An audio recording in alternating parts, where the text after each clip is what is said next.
Alright, today I want to talk about section 8.9, Quadrilateral Classification. And this is likely something we've learned about in the past, but we're going to go through our steps and define our terms anyway, just because it's good practice and it's good to be familiar with all of these words. So we're going to start with this word, polygon. And we can actually see a lot of these definitions by looking at the Greek roots. Poly here means many, and gon means sided. So we can see that polygon means many-sided, and our definition is simply going to be closed shapes with sides made up of lines.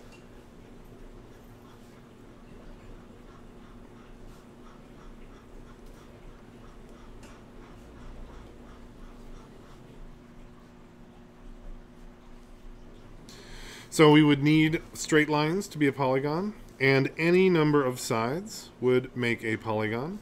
There could be an example of one, whereas this one would not.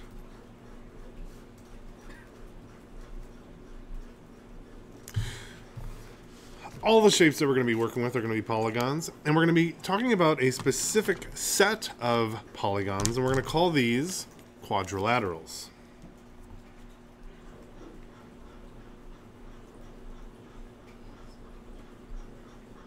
Again, we can use our Greek roots to figure out what this word means.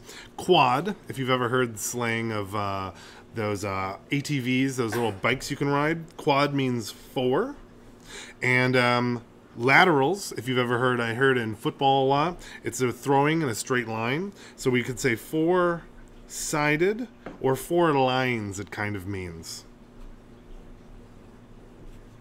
So this is going to be a shape with four lines, or four sides.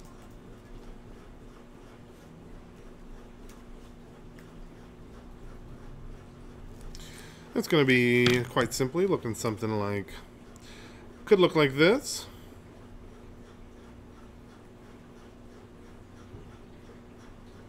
Or could look like that. All it needs is four sides. There are no other requirements that are needed. Next, let's take a look at parallelogram. We're going to get more and more specific as we go on. It needs more and more requirements. So notice at the beginning, we just need closed shape. This next one, suddenly we need four sides. We still need a closed shape. Often we need the things that are above it in order for it to be classified correctly. We have our parallelogram next, and I can never spell this one right. P-A-R-A-L-L.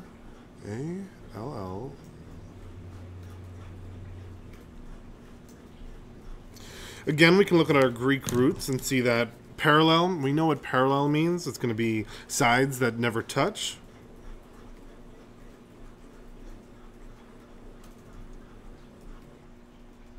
And gram here means shape. So our definition of our parallelogram is that it is a quadrilateral with opposite sides parallel.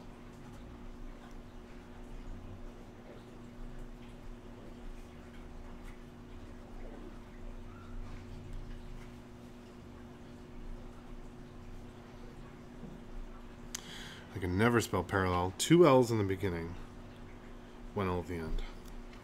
So that's going to look like this, and it's going to be useful for us to use those parallel markers so that I can remember and see which sides are parallel. So it could be something like this would be a good example.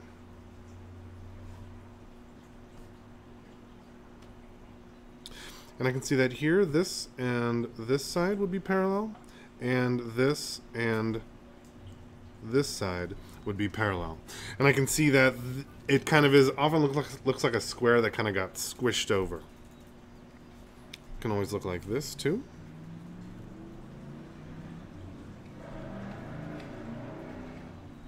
Oops, a little off.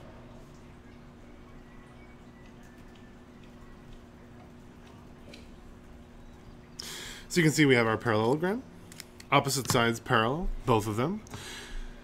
We're also going to have a trapezoid, which is a little bit less specific.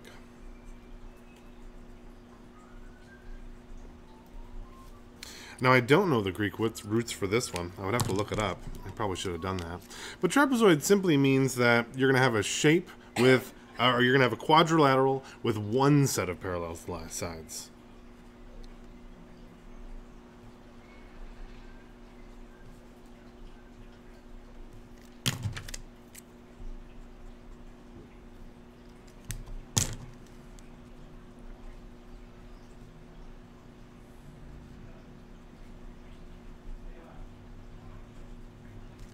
And these trapezoids will often look like this.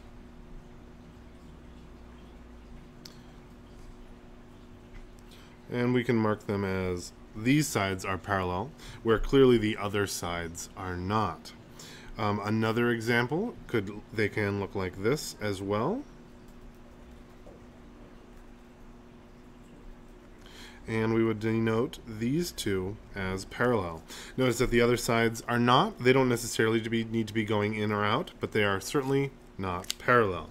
Okay, continuing onwards with our definitions. We are going to go to more specific, and we're going to look at everybody's favorite, well, maybe not favorite, one of my favorites, rectangle.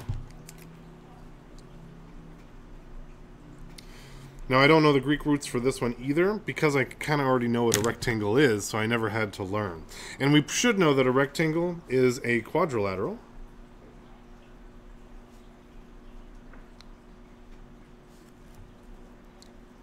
with two sets of parallel sides and 4 right angles. Let me make sure I didn't miss anything with my definition, but I'm pretty sure that's what it is. It's also a parallelogram. Parallelogram. Often, though, we use the most specific naming for when we build these things, so I would typically call it a rectangle. We'll draw a couple just as an example, but I'm fairly confident that everybody knows what a rectangle looks like. At least you should. I'm going to put my 4 little markers for my right angles. I can denote these as parallel. Oops. And then I can also mark the equal opposite sides, which is also required. That's what I forgot to say. 2 sets of parallel sides, and the opposite sides are congruent. I knew there was something I was missing.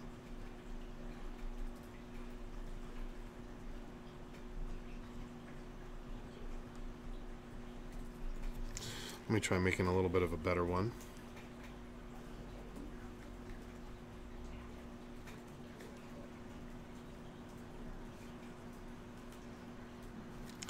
Then I can mark them as, say, parallel, if I use purple.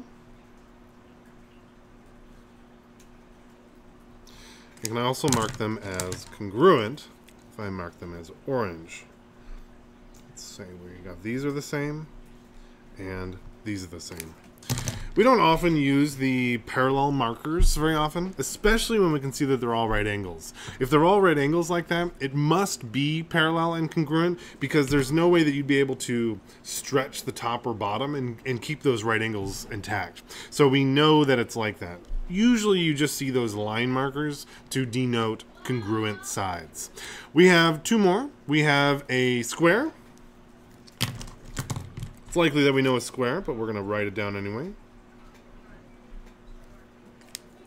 Our definition of a square, let me make sure I don't make a mistake when I write it.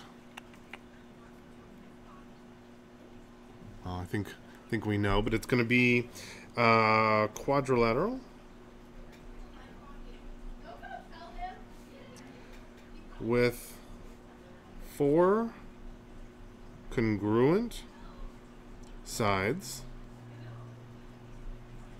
and 4 right angles. Looks like this. Oops.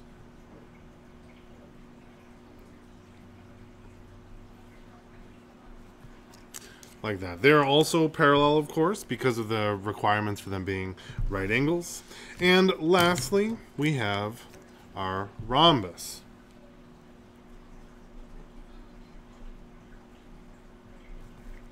Rhombus is very similar to our square. It has many of the same requirements, except it lacks the right angle requirement. So we need a quadrilateral. And it also must be a parallelogram.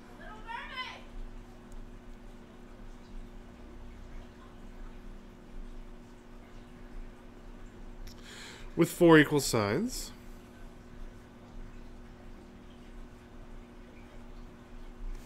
No angle requirement. So a rhombus often looks like a square that's kind of been sat on or squished.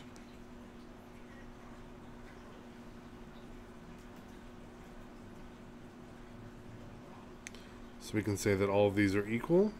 They're all parallel as well, but they are not right angles. And those are all of the requirements and the definitions that we're going to be talking about today. So what I recommend is you use these to answer the questions that are in this chapter. And there you go. Good luck.